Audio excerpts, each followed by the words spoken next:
While we are tracking this breaking input from the international grounds, now in a surprising move, President Donald Trump is ordering military aid to Ukraine to be paused after his argument with the Ukrainian President Zelensky. Now, the pause will apply to all the military equipments not yet inside Ukraine.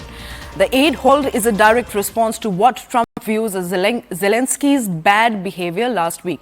Well, these are the latest inputs that we are tracking from the ground from United States of America, where in a surprising move, President Donald Trump has now ordered a pause on military aid to Ukraine following a heated disagreement with the Ukrainian President Zelensky at White House. Now, let's listen in as CNN's Anderson Cooper interacts with Fareed to get his perspective on this unfolding situation. This is like Easter, Hanukkah, Christmas, and Putin's birthday all taking place in one day.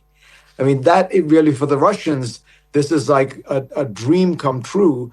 And it's important to remember, Russia is, the United States' principal geopolitical adversary right now. I know that China poses a larger threat in the longer term, but right now, if you look on the ground, what the Russians have done. They have been against the United States' interests in the Middle East. They have been against the United States and Afghanistan. There was good reporting that the Russians were paying Afghan mercenaries to kill American soldiers. They have been against American interests in Europe. This is a geopolitical adversary that is now celebrating that the United States seems to have essentially surrendered and come over to their side. And the idea that the U.S. has stopped cyber operations, did that surprise you? It's all of a piece. I assume the reason that happened is because for Trump, everything is personal. And the cyber operations probably reminds him in some way of the allegations of Russian interference in the elections, which was all done through intelligence, through the internet and cyber means. But it's important, again, to remember that the Russians have been attacking American infrastructure. They've been trying to figure out ways where they can penetrate and shut down American power plants. They've been trying to go into the nuclear facilities through cyber attacks. So not responding is incredibly dangerous, because even if they don't get through, they learn a lot. And the countermeasures we had in place always made it so that they couldn't learn that much. All this is going to have cumulative costs, even if they don't show up today or tomorrow. Fareed Zakaria, thanks very much. We have more breaking news. Another shakeup in the leadership of the nation's premier law enforcement agency. The head of the FBI's largest... Well, joining us on the broadcast is our colleague Akanksha Swaroop for a better perspective into the entire situation. A very good morning, Akanksha. Akanksha, this halt will actually affect all the military equipments that have not yet entered Ukraine. But what do you think this move means for US and Ukraine relations moving forward? Well, I think this is also part of the anger that is brewing after that confrontation that ensued in the Oval Office. Indeed.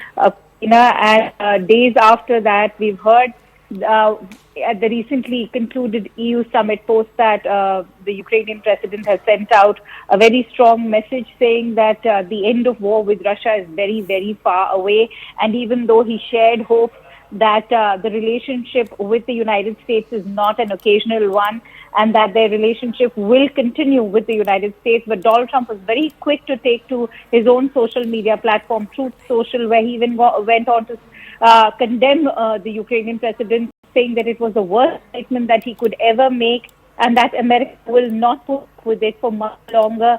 And that he claimed, Donald Trump, that the Ukrainian president does not want there to be any peace as long as he has America's backing.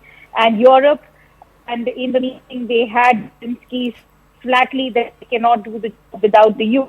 So the White House making that statement over there that the U.S. aid is now going to be paused for Ukraine is only a reflection of what President Donald Trump has done, to say that he's focused on peace, and that the United States needs partners committed to that goal as well, and that they are pausing and reviewing the aid only to ensure that it is contributing to a solution. Because U.S. President Donald Trump believes that Ukraine currently is not interested in peace. We've seen that EU summit where Keir Starmer, France, and the UK Prime Minister, in fact, Sir Keir Starmer, have all gone on to talk about how they will be fighting this war along with Ukraine in a unified front. But the question is, can they do so without US military aid? And what will it take for Donald Trump to resume that US military aid to the war? It certainly brings the Ukrainian president down to his knees. What Paris had to say, while all of the chaos ensued between, as far as the transatlantic cooperation is concerned, it's certainly Russia and the Russian President Vladimir Putin having the last laugh. Right, Akanksha, thank you so much for bringing in all those details. While you've rightly put it across, this decision by President Trump has certainly raised a lot of eyebrows, now especially raising questions over the timings of these announcements and the implications of the pause in military aid. Well, it'll be interesting to watch what happens in future, but now we're shifting our focus and bringing back